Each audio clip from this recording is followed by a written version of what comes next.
ನಮಸ್ಕಾರ ಎಲ್ಲರಿಗೂ, welcome back to JR recipe. ಇವತ್ತೇ ನಾನು ಡಿಫ್ರೆಂಟ್ ಟೇಸ್ಟ್ ಆಗಿರುವ ಫುಡ್ಡಿಂಗ್ ಮಾಡ್ತಾ ಇದ್ದೀನಿ, ಮ್ಯಾರಿ ಬಿಸ್ಕಿಟ್ ಫುಡ್ಡಿಂಗ್. ನೀವು ಕೂಡ ಟ್ರೈ ಮಾಡಿ, ವಿಡಿಯೋ ಕೊನೆವರೆಗೂ ನೋಡಿ. ಈಸಿಯಾಗಿ ಸ್ವಲ್ಪನೇ ಸ್ವಲ್ಪ ಸಾಮಗ್ರಿ ಬಳಸಿ ಹೇಗೆ ಫುಡ್ಡಿಂಗ್ ಮಾಡುವುದಂತ ನಿಮಗೆ ಗೊತ್ತಾಗುತ್ತೆ. ಟೇಸ್ಟೂ ಕೂಡ ಬೇರೆಯೇ ಇರುತ್ತೆ. ಹಾಗಾದರೆ ನೋಡೋಣ ಬನ್ನಿ.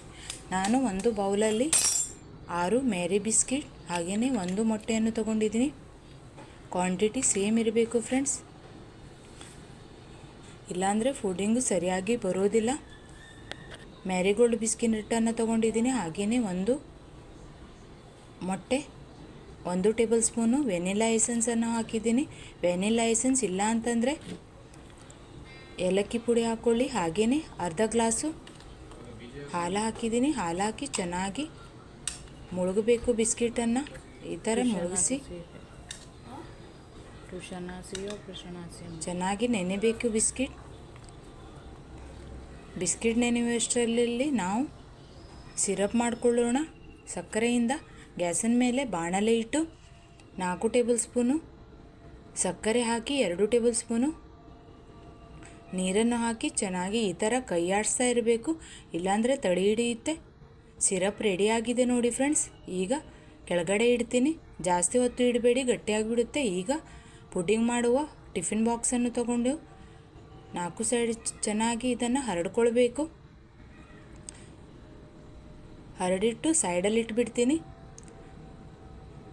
ಈಗ ನಾವು ಬಿಸ್ಕೆಟ್ ಮಿಕ್ಸ್ ಮಾಡಿಟ್ಟಿದ್ವಿ, ಅದೇ ಬೌಲಲ್ಲಿ 4 ಟೇಬಲ್ ಸ್ಪೂನು ಸಕ್ಕರೆ ಹಾಕ್ತಾ ಇದ್ದೀನಿ. ಸಕ್ಕರೆ ಬೇಡ ಅಂತಂದರೆ ಸ್ಕಿಪ್ ಮಾಡ್ಕೊಳ್ಬೋದು, ಆದರೆ ಸಕ್ಕರೆ ಹಾಕದೇ ಇದ್ದರೆ ಸಿಹಿ ಆಗೋದಿಲ್ಲ. ಸ್ಪೂನಿಂದ ಸ್ವಲ್ಪ ಹೊತ್ತು ಮಿಕ್ಸ್ ಮಾಡ್ಕೊಳ್ತೀನಿ. ಮೆತ್ತಗಾಗಿದೆ ಬಿಸ್ಕಿಟು ನೆನೆದು. ಈಗ ಮಿಕ್ಸರ್ ಜಾರ್ ಹಾಲು ಹಾಕ್ತಾ ಇದ್ದೀನಿ. ಮಿಕ್ಸರ್ ಜಾರಲ್ಲಿ ಹಾಕಿ ಚೆನ್ನಾಗಿ ಪೇಸ್ಟ್ ಮಾಡ್ಕೊಳ್ಬೇಕು. ಪೇಸ್ಟ್ ರೆಡಿಯಾಗಿದೆ. ಒಂದ್ಸಲ ಮಿಕ್ಸ್ ಮಾಡಿಬಿಟ್ಟು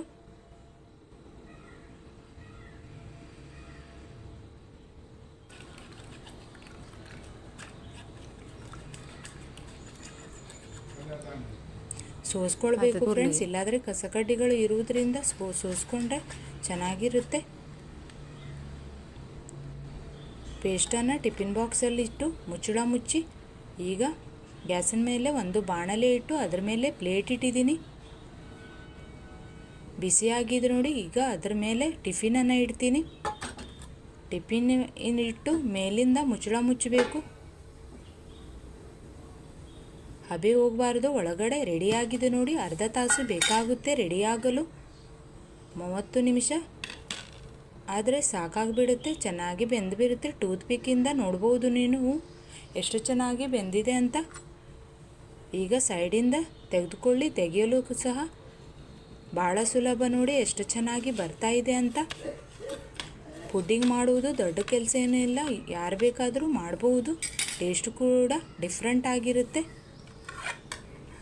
ಈಗ ಉಲ್ಟಾ ಹಾಕ್ತಾ ಇದ್ದೀನಿ ಇದನ್ನು.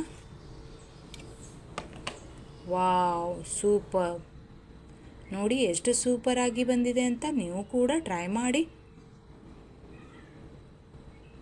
ನಿಮ್ಮ ಅನಿಸಿಕೆ ಅಭಿಪ್ರಾಯಗಳನ್ನು ಕಮೆಂಟ್ಸ್ ಮೂಲಕ ಕಮೆಂಟ್ಸ್ ಮಾಡಿ. ಈಗ ಕಟ್ ಮಾಡಿ ತೋರಿಸ್ತಾ ಇದ್ದೀನಿ ನೋಡಿ. ಕಟ್ ಮಾಡಲು ಸಹ ಅಷ್ಟೇ ಈಸಿ. ಇದು ನೀವು ಬೇಕಿದ್ರೆ ಫ್ರಿಜ್ಜಲ್ಲಿಟ್ಟು ತಿನ್ಬೋದು, ಮತ್ತು ಟೇಸ್ಟ್ ಕೊಡುತ್ತೆ. ಫ್ರಿಜ್ಜಲ್ಲಿಟ್ಟು ತಿನ್ನುವುದರಿಂದ ತಣ್ಣಗಾದ ಮೇಲೆ ನೀವು ಕೂಡ ಟ್ರೈ ಮಾಡಿ.